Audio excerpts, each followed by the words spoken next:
이 시간 우리 하나님 말씀 함께 읽도록 하겠습니다. 하나님 말씀은 요한복음 1장 19절부터 28절까지 우리 함께 읽겠습니다. 요한복음 1장 19절부터 28절입니다. 시작.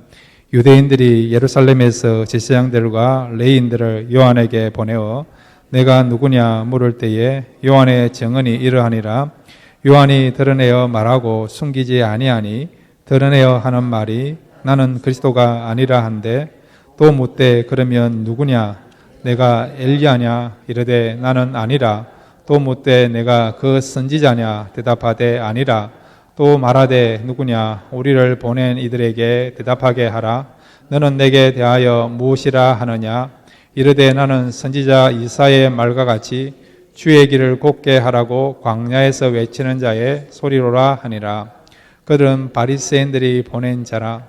또 물어 이르되 내가 만일 그리스도도 아니요 엘리야도 아니요 그 선지자도 아닐진데 어찌하여 세례를 베푸느냐. 요한이 대답하되 나는 물로 세례를 베풀거니와 너희 가운데 너희가 알지 못하는 한 사람이 있었으니 곧 내 뒤에 오시는 그이라. 나는 그의 신발끈을 풀기도 감당하지 못하겠노라 하더라. 이 일은 요한이 세례 베푸던 곳 요단강 건너편 베다니에서 일어난 일이니라. 아멘. 이 시간 우리 같이 한번 기도하겠습니다. 말씀을 통해서 은혜 받게 해달라 기도하시고 또 말씀이 임함으로 우리 심령이 새로운 은혜를 누리고 또 새롭게 새 출발할 수 있는 그런 놀라운 치유와 변의 역사가 말씀 가운데 나타나게 해달라고 말씀을 사모하시면서 우리 다 같이 주여 한번 부르고요 함께 기도하시겠습니다. 주여. 아버지 하나님 감사합니다. 이 시간 옆에 와서 말씀 듣기를 원합니다. 말씀 가운데 함께 해주시고 말씀은 힘이 있습니다. 아버지 하나님 이 말씀을 통해 새로워지게 하옵소서. 다시 한번 새롭게 시작하게 하옵소서. 다시 용기를 얻게 하여 주옵소서. 하나님을 향하여 세상을 향하여 다시 한번 새롭게 소망을 가지고 결단하며 일어날 수 있는 그런 능력의 말씀이 이 시간에 선포될 수 있도록 은혜 풀어주옵소서. 말씀하여 주옵소서. 말씀 듣기를 원합니다. 성령 하나님 임재하여 주옵소서. 우리를 새롭게 하여 주시고 우리에게 기쁨을 주시고 평강을 주시고 다시 한번 평강과 은혜와 또 도전과 또 하나님이 함께 하심을 경험하는 귀한 시간 될 수 있도록 이 시간을 축복하여 주옵소서. 우리 하나님께서 크신 은혜 베풀어 주실 줄 믿습니다. 우리를 새롭게 믿습니다.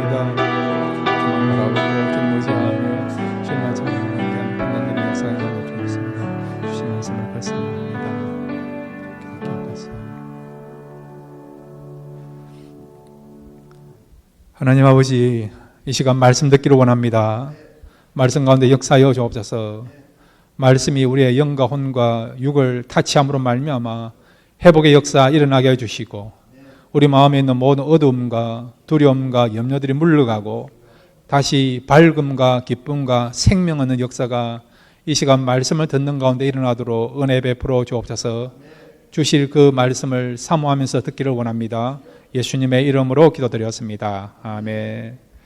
오늘 말씀이 우리 심령 속에 다시 한번 새로워지시고 또 하나님의 은혜를 누릴 수 있는 귀한 시간 되시기를 바랍니다. 탈레스라고 하는 고대 히랍의 철학자는 이런 이야기를 했어요. 세상에서 가장 쉬운 일이 뭔가? 뭐라고 이야기했는가 하니까 다른 사람에 대해서 이야기하는 것이라 했어요. 그러면 세상에서 가장 어려운 일이 뭐냐? 그것은 자기 자신을 아는 것이라고 했습니다. 사실 그렇지 않습니까? 우리가 다른 사람에 대해서, 세상에 대해서, 정치에 대해서, 경제에 대해서 이야기는 많이 하고 또 우리는 지금 그 부분에 대해서 많은 지식을 갖고 있습니다. 요즘 한국에서 나온 이야기가 뭐냐? 한국에 5천만 명이요 정치학 박사라 그래요. 정치학 박사다. 그만큼 이제 정치에 대해서는 한국 사람들이 다 잘 안다는 거죠. 근데 우리가요 세상에 대해서 남에 대해서는 잘 아는데 그러면 내 자신에 대해서 우리가 얼마나 잘 알고 있는가? 우리 각자에게 한번 질문해 보십시오. 여러분은 여러분 자신을 어떻게 알고 있고 얼마나 잘 알고 있는가? 사실 잘 알고 있는 것 같이 여겨지지만은 모르는 경우가 있지 않습니까? 한 번씩 깜짝깜짝 놀라지 않습니까? 나한테 이런 면이 있었는가? 놀라지 않습니까? 우리가 우리 자신을 안다는 것은 그냥 우리가 단편한 인포메이션을 아는 게 아니에요.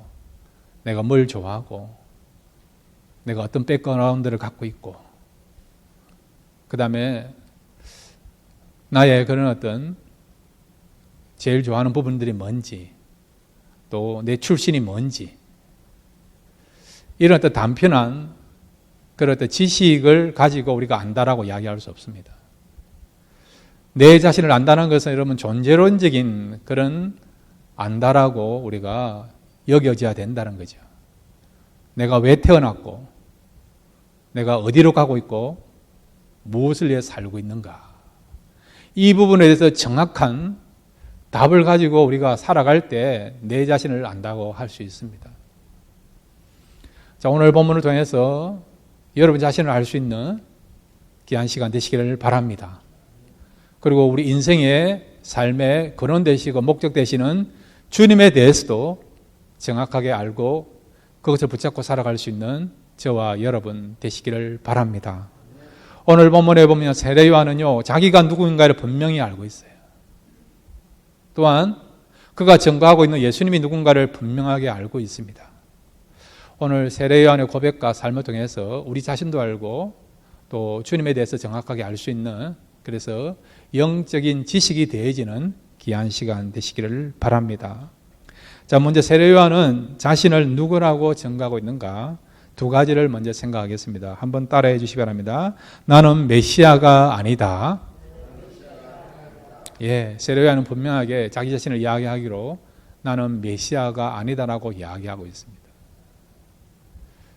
세례 요한은 30세 때에요, 광야에서 말씀을 전하면서 사역을 시작했습니다. 예수님보다 6개월 앞서 태어났고, 그리고 예수님보다 6개월 앞서서 사역을 시작하기 시작했습니다. 그런데 그의 말씀은 능력이 있어서 사람들이 그의 말씀을 듣기 위하여 지금 광야로 나오게 되었습니다. 그리고 사람들에게 세례를 주었습니다. 그의 인기가 대단했습니다.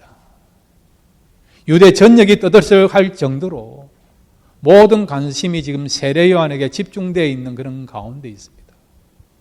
그리고 그의 말은요, 너무나 능력 있고 권세가 있고 강력해서, 그래서 사람들은 그의 말을 듣기를 원하는 마음 가지고, 소원을 가지고요, 희망하는 마음 가지고 광야가로까지 찾아 나오게 된 것이죠.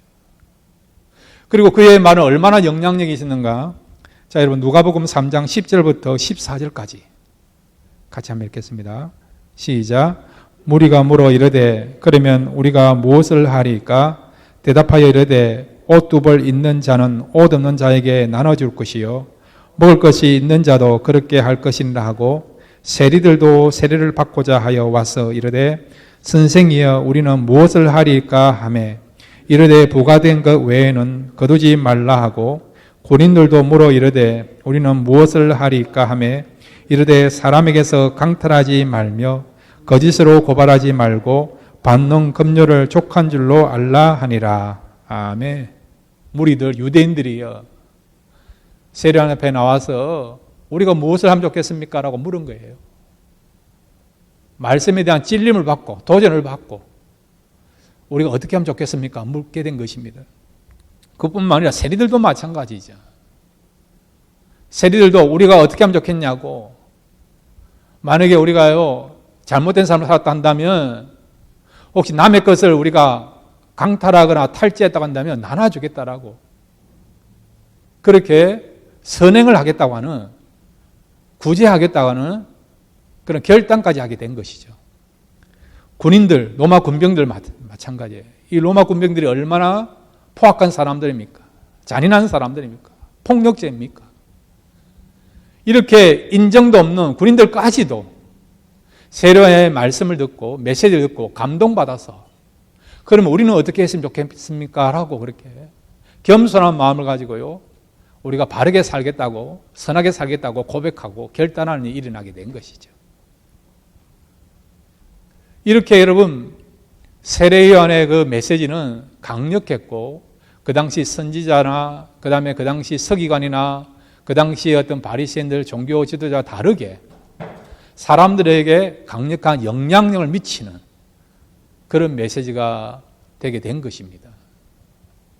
그러니까 여러분, 이제 종교 지도자들이 어떤 생각하고 있느냐, 이렇게 세례 요한이 강력한 메시지를 하고 그다음 군중들의 그런 어떤 호응을 얻게 되니까 이 사람이 메시아가 아닐까, 그런 의문을 가지게 된 것이죠. 그래서 제사장과 오늘 본문을 보면 레인을 보내어서 확인하게 하여 세례 요한에게 이런 질문을 하게 된 것입니다. 그 질문에 대해서 세례 요한은 단호하게 자신이 누군가를 밝히고 있습니다.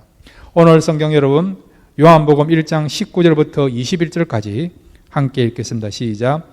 유대인들이 예루살렘에서 제사장들과 레위인들을 요한에게 보내어 내가 누구냐 물을 때에 요한의 증언이 이러하니라. 요한이 드러내어 말하고 숨기지 아니하니 드러내어 하는 말이 나는 그리스도가 아니라 한데 또 묻되 그러면 누구냐 내가 엘리야냐 이르되 나는 아니라. 또 묻되 내가 그 선지자냐 대답하되 아니라. 아멘.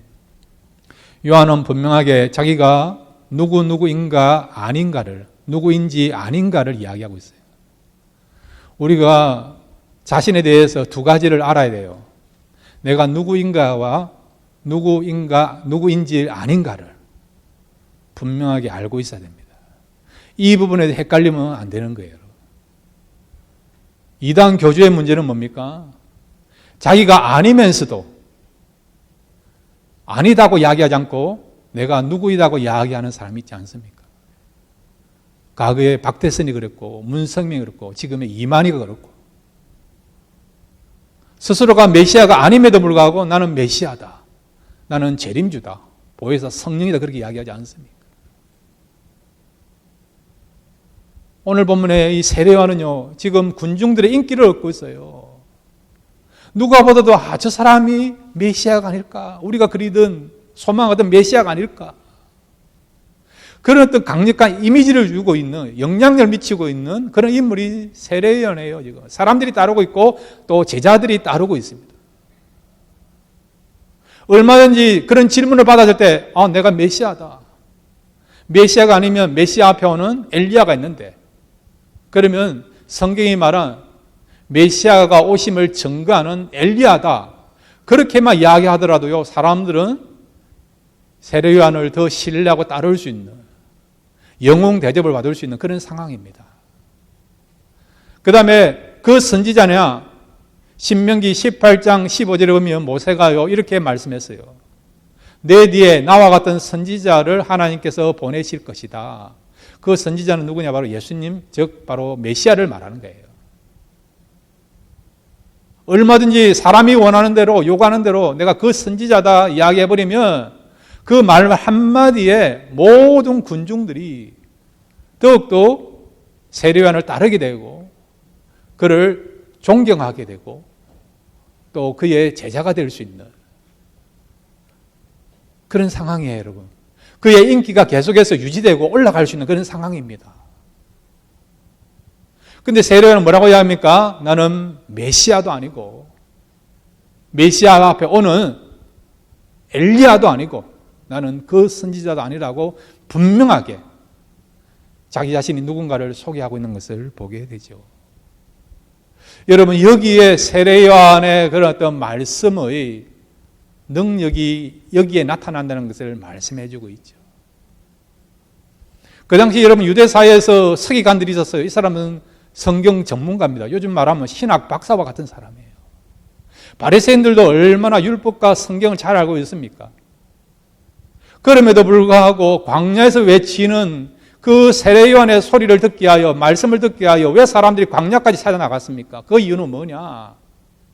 바리새인과 서기관들은요 진실된 말씀을 전하지 않은 거예요, 여러분. 어떤 부분에서 성경을 왜곡하여 말씀을 전했던 거죠. 그리고 그들의 말씀 속에 생명력이 없는 겁니다. 영감 없는 그런 말씀을 전한 거예요, 여러분. 세례 요한은 어떻습니까? 세례 요한은 진실된 말씀을 전한 겁니다. 그 다음에 누가복음 3장 2절 보면 빈들에 있는 세례요한에게 여호와의 말씀이 임하니라. 즉 그는 성령께서 주시는 영감을 가지고 말씀을 전했기 때문에 그 말씀이 능력의 말씀, 생명의 말씀, 권위 있는 말씀이 되게 된 것입니다. 이와 같이 여러분, 세상이 발달하고 여러 가지 지식이 충만한 오늘 이 시대에 어떻게 하면 교회와 성도가 세상 속에서도 권세 있는 교회가 되고 영향력 있는 교회가 되고 영향력을 미칠 수 있는 성도가 될 수 있느냐? 두 가지예요. 교회와 성도가 진실하면 그 교회는 시대를 초월해서 권세 있는 교회, 영향력 있는 교회가 될 줄로 믿습니다. 성도도 마찬가지예요. 우리가 얼마나 진실하느냐, 그리고 성령의 그런 영감이 있느냐, 그러면요 얼마든지 우리는 이 문화 문명이 발달한 이 시대 속에서도 우리는 세상 사람들에게 강력한 그런 영향을 미치고 또 권위를 나타낼 수 있는 그런 성도가 될 줄로 믿습니다. 여러분, 날마다 여러분 우리가 말씀을 정확하게 알고 그리고 그 말씀에 대해서 정확하게 우리가 살고 진실되게 살고 그 다음에 또 성령의 영감을 가지고 살아가면 저와 여러분은 귀하게 쓰임받는 그런 하나님의 사람들 될 줄로 믿습니다. 두 번째로 여러분, 이 세례요한은 정확하게 자기가 누군가를 알고 있습니다. 한번 따라해 주시기 바랍니다. 자신은 외치는 소리이다. 예, 세례요한 오늘 본문에 보시면 자기에 대해서 이렇게 이야기하고 있어요. 바로 광야에서 외치는 소리라고 말씀하고 있습니다. 요한복음 1장 23절 우리 함께 읽겠습니다. 시작. 이르되 나는 선지자 이사야의 말과 같이 주의 길을 곧게 하라고 광야에서 외치는 자의 소리로라 하니라. 아멘. 예. 여러분, 소리가 뭡니까? 소리는 여러분 내용이 아니에요. 본질이 아니에요. 소리는 본질과 내용을 전하는 매개체입니다. 도구입니다. 전단지와 같아요. 전단지와 같은 거예요. 뭐를 여러분 소개하기 위하여, 본질을 소개하기 위하여 사람들에게 알려주는 그런 전단지가 있지 않습니까? 세례요한이 지금 그 이야기하는 거예요. 나는 지금 전단지와 같다. 도구에 불과하다는 거예요. 본질이 아니라는 것입니다. 본질은 무엇입니까? 말씀이죠. 말씀은 누구십니까? 예수님이에요. 예수님. 바로 이 말씀 대신 예수님을 소개하는 그런 도구, 매개체에 불과하다고 이야기하고 있는 거죠. 그 일을 위해서 자기는 살아간다는 겁니다. 여러분, 세례요한은 제사장이 될 수 있는 사람이에요. 그의 아버지 사가랴가 제사장 아닙니까? 아버지가 제사장이면 아들도 제사장이 될 수 있는 거예요. 그런데 세례요한은 제사장으로 사역한 것이 아니고 광야에서 예수님의 그런 사역을 돕기 위한, 사역을 평탄하기 위해서 그런 어떤 메신저로 쓰임받은 사람이 바로 세례요한 아닙니까? 약다의 털옷을 입고 그 다음에 여러분 메뚜기와 석청을 먹고 광야에서 금식하면서 그렇게 또한 그런 금욕하면서 그런 삶을 살았던 것이죠. 그가 그렇게 살았던 이유는 뭘까요? 자기 이상향을 실현하기 위해서 그렇습니까? 아니에요, 여러분. 그냥 그렇게 사는 것이 좋으니까 그것도 아니었어요. 사람은 누구나 행복하기를 원합니다. 누구나 잘 살기를 원합니다. 누구나 이런 부유하기를 원해요. 안락한 삶을 원합니다. 고생하는 것을 원치 않습니다. 그런데도 그것은 고생을 자처하면서 왜 광야에서 그렇게 소리로 살아가려고 했던 것입니까? 그 이유는 뭘까요? 자기가 원해서 그렇게 아니에요, 여러분. 자기 마음에 있는 그런 꿈을 실현하기 위해서 그런 목적이 아닙니다, 여러분. 사람들의 인기, 명성, 그것을 얻기 위해서 그런 목적 가지고, 그런 내용을 가지고 그렇게 광야의 소리로 살아간 거 아니에요. 자, 오늘 성경 여러분 다시 한번 요한복음 1장 23절에 왜 세례요한이 광야에서 소리로서 살아갈 수밖에 없는가, 그 이유를 분명히 말씀해 주고 있습니다. 다시 한번 요한복음 1장 23절을 같이 읽겠습니다. 시작. 이르되 나는 선지자 이사야 말과 같이 주의 길을 곧게 하라고 광야에서 외치는 자의 소리로라 하니라. 아멘. 누구의 말과 같이요? 이사야의 말과 같이. 하나님의 말씀을 따라서 그 말씀을 붙잡고 그는 광야에서 외치는 소리로 살아갔다는 겁니다, 여러분. 내가 원해서 그런 게 아니고요. 나의 꿈을 실현하기 위한 그런 목적이 아니고요. 나의 자아 실현이라고 하는 그런 목적이 아니고요, 여러분. 이미 700년 전에 이사야를 통해서 세례요한이 어떤 삶을 살 것인가, 그 하나님 말씀을 알고 그 말씀 붙잡고 그는 지금 광야에서 주님의 길을 예비하게 하여 주님의 길을 평탄케 하게 하여서 그는 광야의 소리로 지금 그 일을 하고 있다는 것입니다. 철저하게 그는 말씀 따라 그의 인생을 살고 있는 것을 보게 되는 것입니다. 고난이 오고 시련이 오고 괴로움이 있고 연단이 오고 외로움도 있지만은 그럼에도 불구하고 하나님이 부르신 길이니까, 하나님이 가라고 하는 길이니까 하나님 말씀 따라 지금 이 세례요한은 이 광야에서 주님의 길을 예비하는 소리로서 그 사역을 감당하고 있다는 것입니다. 사랑하는 성도 여러분, 여러분은 무엇 따라 여러분 인생을 살고 있습니까? 어떤 분은 말씀 따라 소명 따라 살아가는 사람도 있고요. 그렇지 않고 그것보다도 나의 자아 실현을 위해서, 나의 영광과 나의 인기를 위해서, 어떤 사람은 나의 욕망을 위해서 살아가는 사람도 있지 않습니까? 그러면 여러분, 말씀 따라 살아가는 삶과 말씀 따라 살아가지 않는 삶의 차이점은 무엇입니까? 한번 따라해 주시기 바랍니다. 말씀 따라 살아가면 하나님이 책임져 주신다. 말씀 따라 살아가면 흔들리지 않는다. 이 사실 믿으시기 바랍니다. 왜 우리의 삶이 흔들린 줄 아세요? 말씀 따라 살아가지 아니해서 그런 겁니다. 말씀 따라 살아가지 않아서. 말씀은 무엇입니까? 한 번 더 따라해 주시면 됩니다. 말씀은 반석이다. 이 사람이 믿으시기 바랍니다. 말씀은 반석이에요. 흔들리지 않아요. 흔들리지. 세상을 흔들려요, 여러분. 전쟁이 있고 질병이 있고 미래를 알 수 없는 상황이지만은 그럼에도 불구하고 우리가 말씀 따라 우리 인생을 살아가면요 흔들리지 않습니다. 왜? 말씀은 반석이니까, 요동치지 아니하니까, 영원한 것이니까. 꽃도 떨어지고 풀도 시들지만 여호와의 말씀은 영원히 서리라 했지 않습니까? 세례요한은 여러분 말씀 따라 지금까지 살아온 거예요. 그러기에 하나님께서 그를 귀하게 쓰시지 않습니까? 주님께서 세례요한에 대해서 뭐라고 평가하십니까? 여자가 낳은 사람 중에 가장 큰 자다. 그 말은 그만큼 가치 있는 삶을 살았다는 거예요.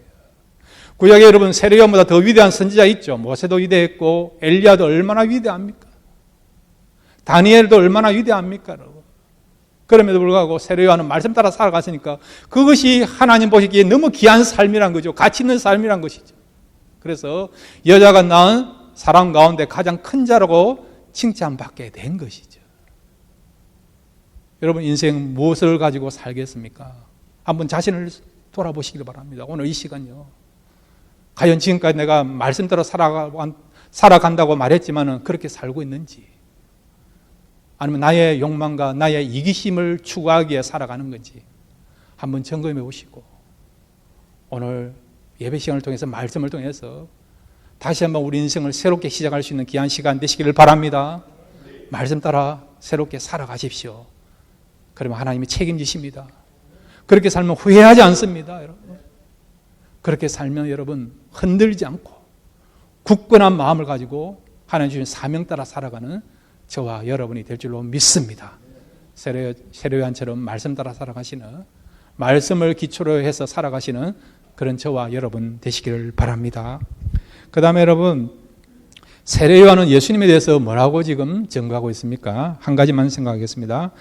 같이 한번 우리가 함께 생각해 하시겠습니다. 한번 따라해 주시기 바랍니다. 자신이 증거할 분이시다. 예. 세례요한은 예수님에 대해서 분명하게 알 수 있어요.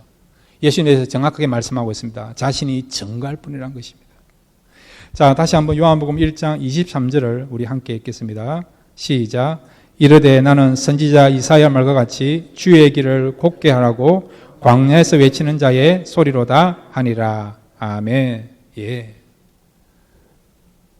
세례요한은요 자기가 주인공이 아닌 것을 알고 있습니다.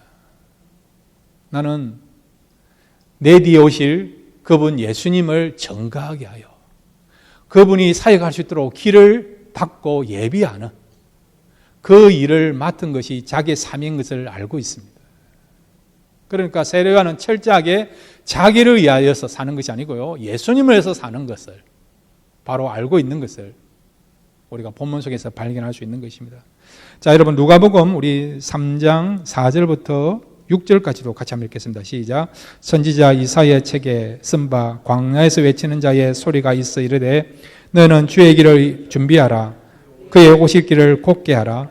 모든 골짜기가 메워지고 모든 산과 작은 산이 낮아지고 굽은 것이 곧아지고 험한 길이 평탄해질 것이요 모든 육체가 하나님의 구원하심을 보리라 함과 같으니라. 아멘. 철저하게 주님을 살겠다는 거죠. 주님이 쉽게 그 길을 갈 수 있도록 높은 것을 낮추게 한다는 거예요. 낮은 것은 높게 하고요, 평지가 되게 만든다는 거죠. 여러분, 왕이 행차하기 전에 어떻게 합니까? 먼저 여러분 그런 신하들이나 책임자 나가서 왕이 행차할 수 있도록 길을 만들지 않습니까? 길도 넓히고 그 다음에 여러분 울퉁불퉁한 길을 평탄하게 하고 그렇게 하지 않습니까? 불순물이 있나 그거 살펴보고 제거하지 않습니까? 선발대가 나와서 왕이 쉽게 나갈 수 있도록, 쉽게 행차할 수 있도록 길을 만들지 않습니까? 지금 세례요한의 고백이 그런 거예요, 여러분. 내가 주인이 아닌 거란 거죠. 내 도시 예수님이 주인이라는 것입니다. 그분이 사역할 수 있도록 길을 만들겠다는 것이죠. 사람들이 그분에 대해서 잘 영접하고 받아들일 수 있도록 소개하는 역할을 하겠다는 것입니다. 그 어디에도 자기가 주인이 아니란 것을, 오직 주인은, 진정한 빛이 되시는 분은 주님이라는 것을 그가 소개하고 있는 것을 보게 되죠.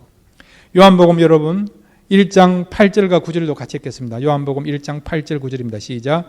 그는 이 빛이 아니요 이 빛에 대하여 정언하러 온 자라. 참빛 있고 세상에 와서 각 사람에게 비추는 빛이 있었나니. 아멘. 자기가 참빛이 아니고요, 참빛을 비추는, 증거하는 그런 사명을 가진 것이 자신의 사명인 것을 말씀해 주고 있는 거죠. 뒤에 여러분 1장 27절에 보면 예수님에 대해서 뭐라고 말씀하고 있느냐?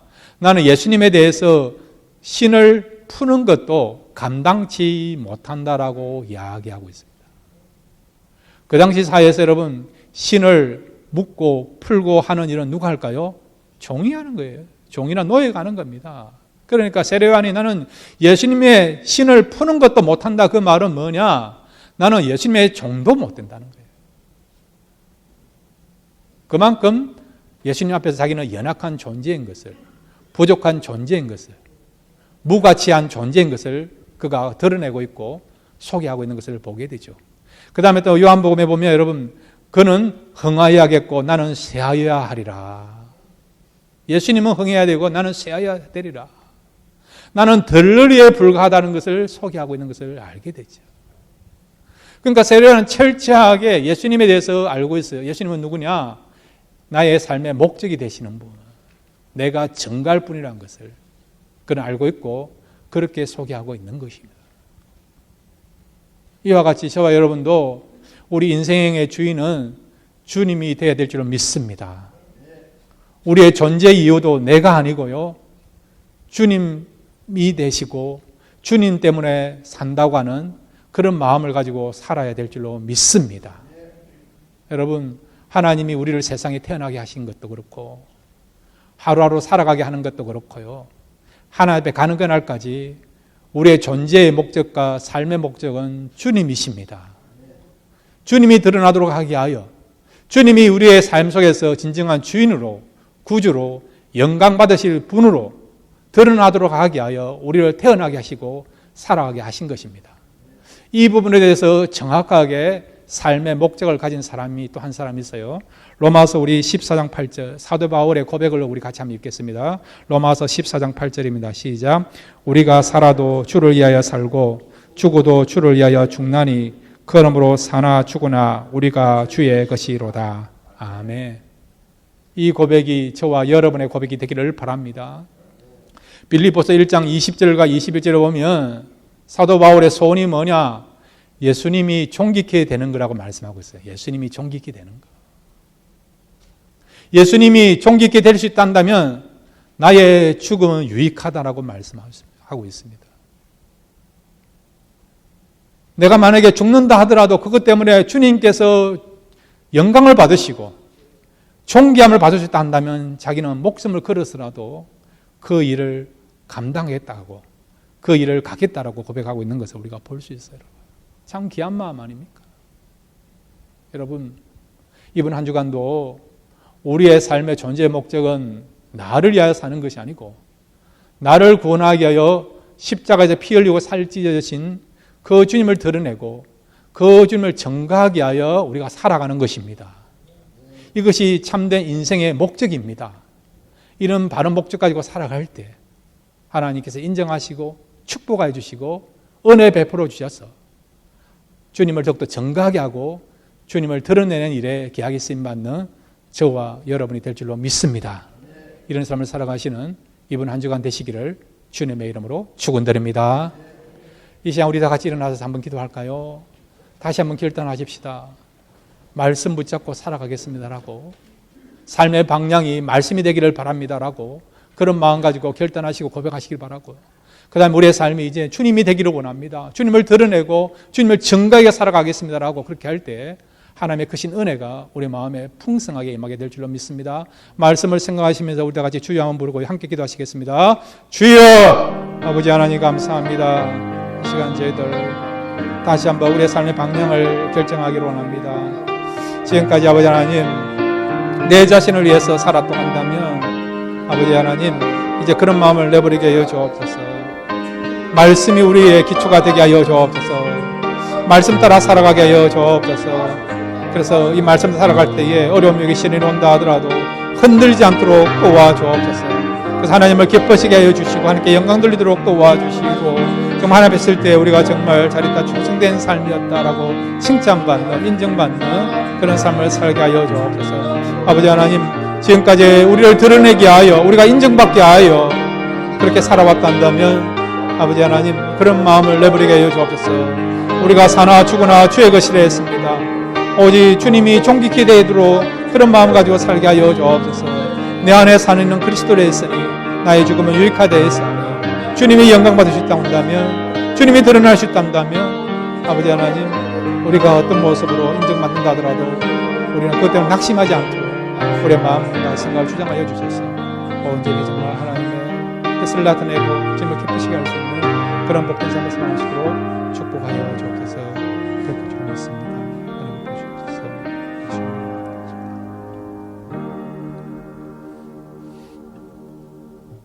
하나님 아버지 이 시간 저희들 결단하기를 원합니다. 이제 우리의 남은 생에 말씀 붙잡고 살아가기를 원합니다. 세상의 유행이 아니고 흐름이 아니라 오직 변하지 않는 영원한 절대적인 하나님의 능력의 통력인 말씀 붙잡고 말씀 의지하며 살아가기를 원합니다.